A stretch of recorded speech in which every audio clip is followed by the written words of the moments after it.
تاریخ انسانیت میں کچھ نام ایسے ہیں جو ہمیشہ کے لیے سبق بن جاتے ہیں۔ نبی کریم صلی اللہ علیہ وآلہ وسلم کے قریبی رشتہ دار ہونے کے باوجود ایک شخص نے ایسا راستہ اختیار کیا جو اسے بربادی کی طرف لے گیا۔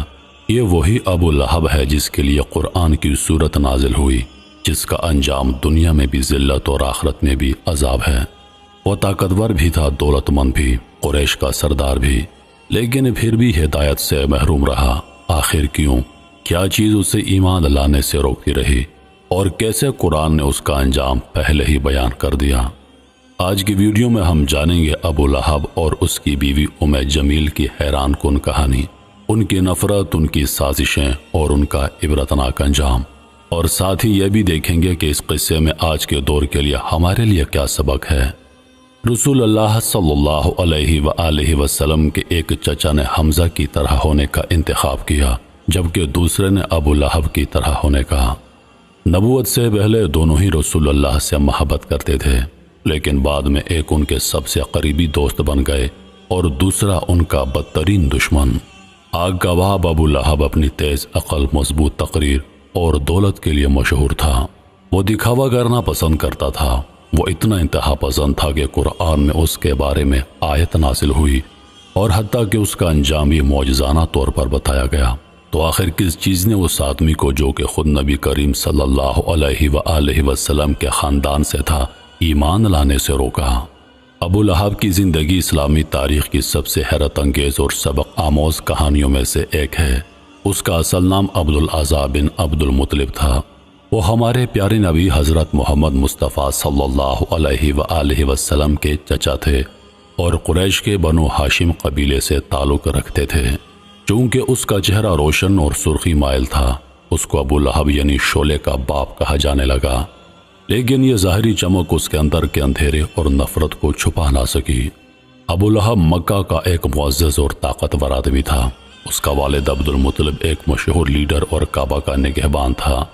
اس شہرت کی بدولت ابو لہب نے تجارت میں قدم رکھا اور بہت امیر ہو گیا۔ اپنی دولت اور کاروباری صلاحیتوں کے ساتھ وہ مکہ کے نمایاں آدمیوں میں شمار ہونے لگا۔ بعض روایات تو یہاں تک بتاتی ہیں کہ اس کے پاس سینکڑوں کلو سونا تھا، لیکن یہ صرف دولت تک محدود نہ تھا، بلکہ وہ ایک رئیس، دلکش اور خوبصورت آدمی تھا۔ طاقت اس کے ہاتھ میں تھی، بالکل ابو جہل کی طرح وہ بھی طاقت کی پرستش کرتا تھا، اور وہ بنو ہاشم قبیلے کا سردار بننے جا رہا تھا، جس سے ہمارے نبی تعلق رکھتے تھے۔ اس نے ام جمیل عروہ بنت حرب سے شادی کی، جو ایک معزز خاندان سے تعلق رکھتی تھی۔ وہ ابو سفیان کی بہن اور حرب بن امیہ کی بیٹی تھی۔ اس شادی نے دونوں خاندانوں کی طاقت اور اثر و رسوخ کو اور بھی بڑھا دیا۔ ام جمیل اپنی خوبصورتی اور ذہانت کے لیے جانی جاتی تھی، لیکن افسوس کہ اس نے یہ نعمتیں بھلائی کے لیے استعمال نہ کی۔ جب نبی کریم صلی اللہ علیہ وآلہ وسلم کی پیدائش ہوئی تو یہ خبر خاندان کے لیے بڑی خوشی کا باعث بنی۔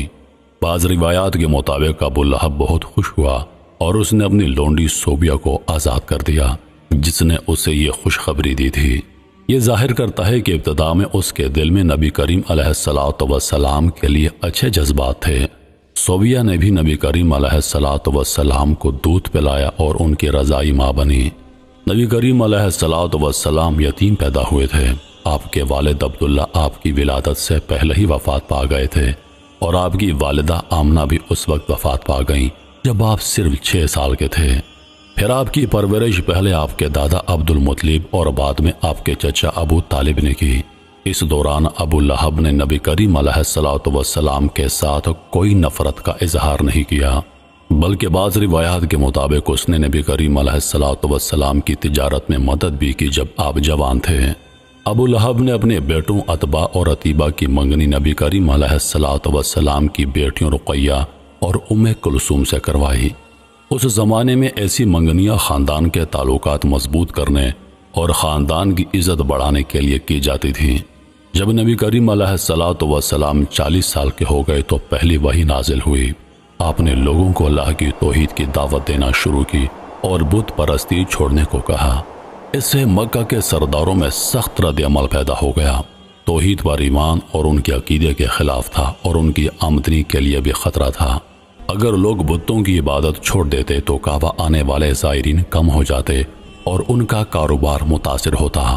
اس طرح اسلام کی لائی ہوئی عدل و انصاف کی تعلیمات امیروں اور طاقتوروں کے لیے خطرہ تھی جو دوسروں پر ظلم کرتے تھے۔ صفا پہاڑی کے مشہور اجتماع میں نبی کریم علیہ السلام نے اپنے خاندان اور قریش کے سرداروں کو اسلام کی دعوت دی۔ یہ ان کے کھلے پیغام کا ایک اہم موڑ تھا۔ ابو لہب نے سب سے سخت جواب دیا۔ اس نے کہا، کیا تم نے ہمیں صرف اس لیے جمع کیا ہے؟ اور نبی کریم علیہ السلام کو برا بھلا کہہ کر وہاں سے چلا گیا۔ یہ اس کی کھلی دشمنی کی ابتدا تھی۔ اصل میں عرب میں اس وقت مسلسل جنگوں اور افراتفری کی وجہ سے خاندانی رشتے انتہائی اہمیت رکھتے تھے۔ اسلام کے ابتدائی دور میں اگرچہ نبی کریم علیہ السلام کے کچھ رشتہ دار ایمان نہیں لائے تھے، پھر بھی وہ اس مضبوط روایت کی وجہ سے ان کی مدد کرتے تھے۔ دوسرے قبیلے بھی اس طرز عمل کو معمول سمجھتے اور اس کی عزت کرتے تھے، کیونکہ یہ ان کے رسم و رواج کے مطابق تھا۔ وہ ان لوگوں کو تنقید یا ملامت نہیں کرتے تھے جو اپنے رشتہ داروں کا ساتھ دیتے تھے۔ لیکن جاہلیت کے دور میں ایک ایسا شخص تھا جس نے اس معزز قاعدے کو توڑا، اور وہ نبی کریم علیہ السلام کے اپنے چچا ابو لہب تھے۔ حالانکہ وہ چچا تھے اور عربی کلچر میں چچا کو باپ سمجھا جاتا تھا، پھر بھی اس نے عرب معاشرے کی ایک بڑی اخلاقی قدر کو توڑ ڈالا۔ اس نے اپنی ہی خاندانی رشتہ داری کے باوجود نبی کریم علیہ السلام کو نقصان پہنچانے کے لیے ہر ممکن کوشش کی۔ ابو لہب صرف باتوں پر ہی نہیں رکا، اس نے اسلام کے پھیلاؤ کو روکنے کے لیے ہر حربہ استعمال کیا۔ جہاں بھی نبی کریم علیہ السلام تعلیم دینے جاتے، ابو لہب پیچھے لگ جاتا اور لوگوں کو کنفیوز کرنے کی کوشش کرتا۔ وہ انہیں کہتا کہ نبی کریم علیہ السلام نعوذ باللہ جھوٹے ہیں یا دیوانے ہیں۔ خاص طور پر بازاروں اور بڑے اجتماعات میں وہ غیر ملکی زائرین کو نبی کریم علیہ السلام کی باتیں سننے سے روکتا۔ ابو لہب کی بیوی ام جمیل بھی اسلام اور نبی کریم علیہ السلام سے شدید نفرت کرتی تھی۔ وہ عورتوں میں فتنہ پھیلاتی اور افواہیں اڑاتی۔ وہ نبی کریم علیہ السلام کے گھر کے سامنے کانٹے اور کچرا ڈال کر انہیں تکلیف دیتی۔ وہ قریش کی معزز عورتوں کو اکساتی کہ مسلمان عورتوں کو سوسائٹی سے نکال دیں۔ ام جمیل کو شاعری کا شوق تھا، مگر افسوس کہ اس نے اپنی شاعری نبی کریم علیہ السلام کی توہین کے لیے استعمال کی۔ ابو لہب کی دشمنی یہاں بھی نہیں رکی۔ اس نے اپنے غلاموں اور خادموں پر دباؤ ڈالا کہ اسلام سے دور رہیں۔ جنہوں نے اسلام قبول کیا انہیں سخت اذیتیں دی گئیں۔ اس نے کمزور اور بے سہارا مسلمانوں کو ڈرایا دھمکایا تاکہ وہ ایمان چھوڑ دیں۔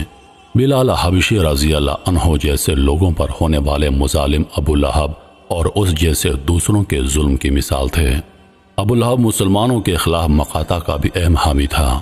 اس نے مسلمانوں کو تجارت اور معاشرتی زندگی سے کاٹنے کے لیے زور لگا دیا۔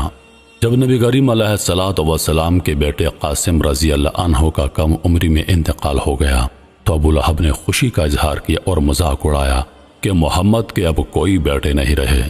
اس سے ظاہر ہوتا ہے کہ وہ کس قدر نفرت اور غصے سے بھرا ہوا تھا۔ لیکن پھر اللہ تعالیٰ نے سورۃ الکوثر نازل فرمائی، بے شک ہم نے آپ کو کوثر عطا فرمایا، بس اپنے رب کے لیے نماز پڑھیں اور قربانی کریں، بے شک آپ کا دشمن ہی بے نسل ہے۔ ابو لہب اور ام جمیل نے اپنے بیٹوں کی نبی کریم علیہ السلام کی بیٹیوں رقیہ اور ام کلثوم سے منگنی بھی توڑ دی۔ جب عتیبہ نے رشتہ توڑا تو اس نے نبی کریم علیہ السلام کو سخت برا بھلا کہا اور ان کے چہرے پر تھوکا۔ اس پر نبی کریم علیہ السلام نے دعا کی، یا اللہ اسے ہلاک کر دے۔ کچھ عرصے بعد عتیبہ ایک تجارتی سفر پر شام گیا۔ وہاں ایک شیر نے اسے پھاڑ ڈالا۔ بہت سے لوگ یقین رکھتے ہیں کہ یہ نبی کریم علیہ السلام کی دعا کا نتیجہ تھا۔ ابو لہب اور اس کی بیوی کے برے اعمال کی وجہ سے اللہ تعالیٰ نے سورۃ المسد نازل فرمائی، اللہ کے نام سے جو نہایت مہربان اور رحم کرنے والا ہے۔ ابو لہب کے دونوں ہاتھ ٹوٹ گئے اور وہ برباد ہوا۔ اس کمال اور جو کچھ اس نے کمایا وہ اس کے کام نہ آئے گا، وہ ضرور شعلوں والی آگ میں داخل ہوگا، اور اس کی بیوی جو ایندھن ڈھونڈنے والی ہے اس کے گلے میں مونج کی رسی ہوگی۔ یہ قرآن کی واحد صورت ہے جس میں کسی کافر کا نام لے کر ذکر کیا گیا۔ اس میں واضح طور پر بتایا گیا کہ ابو لہب اور اس کی بیوی دنیا اور آخرت میں ہلاک ہوں گے۔ ان کا مال، طاقت اور مقام انہیں نہیں بچا سکے گا۔ اس کی بیوی کو ایندھن ڈھونے والی کہا گیا تاکہ یہ واضح ہو کہ اس نے کیسے چغلیاں پھیلائیں اور نقصان پہنچایا۔ اس کے گلے میں مروڑی ہوئی رسی عذاب کی علامت ہے۔ ابو لہب غزوہ بدر میں شریک نہیں ہوا بلکہ مکہ ہی میں رہا۔ جب اس نے سنا کہ مسلمان جیت گئے ہیں اور قریش کے بڑے سردار مارے گئے ہیں تو وہ سخت غصے اور صدمے میں آ گیا۔ اس نے نبی کریم علیہ الصلوۃ والسلام اور مسلمانوں کو مزید الزام دیا۔ جلد ہی وہ ایک مہلک اور متعدی بیماری میں مبتلا ہوا۔ بعض کہتے ہیں کہ اسے چیچک ہوئی، بعض کہتے ہیں کہ اسے طاعون کی بیماری تھی۔ اس کے جسم پر پھوڑے اور سوجن ہو گئی۔ معاشرے نے اسے رد کر دیا حتیٰ کہ اس کے اپنے گھر والے بھی اس سے دور رہے کہ کہیں بیماری نہ لگ جائے۔ ابو لہب کی موت اس کی زندگی کی طرح ہی ذلت آمیز تھی۔ اس کے مرنے کے بعد کسی نے اس کی لاش کو چھوا تک نہیں۔ وہ کئی دن تک پڑی رہی۔ لوگ اسے دفنانے سے ڈرتے تھے۔ آخرکار لمبے ڈنڈوں سے اس کی لاش کو گڑھے میں دھکیلا گیا اور اوپر سے پتھر ڈال دیا گئے۔ یہ ظاہر کرتا ہے کہ اس کی دولت اور طاقت موت کے وقت بھی کسی کام نہ آئی۔ سورۃ المسد میں فرمایا گیا کہ اس کا مال اور مقام اسے فائدہ نہ دے گا، اور یہی ہوا۔ ابو لہب کو ایسی بھیانک بیماری لگ گئی کہ اس کی اپنی فیملی نے بھی اس سے کنارہ کر لیا۔ کوئی اس کے قریب نہ جاتا تھا۔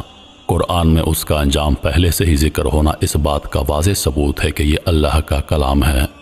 شوہر کی موت کے بعد جمیل بھی تنہا رہ گئی۔ وہ اپنے قیمتی ہار پر فخر کرتی تھی اور سمجھتی تھی کہ اس کا مال اسے بچا لے گا، مگر آخرت میں کہا گیا کہ اس کے گلے میں آگ کی رسی ہوگی۔ اس کا انجام بھی اس کی تکبر اور نفرت کا نتیجہ تھا، یہاں تک کہ اس کے اپنے بچے بھی اس کی پرواہ نہ کرتے۔ وہ تنہائی کی زندگی گزارتی رہی۔ البتہ ان کی بیٹی درا بنت ابو لہب بعد میں مسلمان ہو گئیں اور مدینہ ہجرت کر گئیں، لیکن والدین کے اعمال کی وجہ سے کچھ مسلمان ان سے سختی سے کرتے۔ نبی کریم علیہ الصلوۃ والسلام نے انہیں خاص شفقت دی اور فرمایا کہ وہ اپنے باپ کی عمل کی ذمہ دار نہیں ہیں۔ آپ نے مسلمانوں کو حکم دیا کہ اس کے ساتھ انصاف سے پیش آئیں۔ یہ بھی نبی کریم علیہ الصلوۃ والسلام کی عدل اور رحمت کی ایک روشن مثال ہے۔ ابو لہب کی زندگی کا ایک اہم نقطہ اس کی نفرت کی اصل وجہ ہے۔ اسلام کی مساوات اور عدل و انصاف جیسی تعلیمات ابو لہب جیسے لوگوں کے لیے خطرہ تھی جو معاشرے کے اعلیٰ طبقے میں تھے۔ غلام اور آقا، امیر اور غریب سب کو برابر ٹھہرانا ان کے سوشل سٹیٹس کو ہلا دیتا تھا۔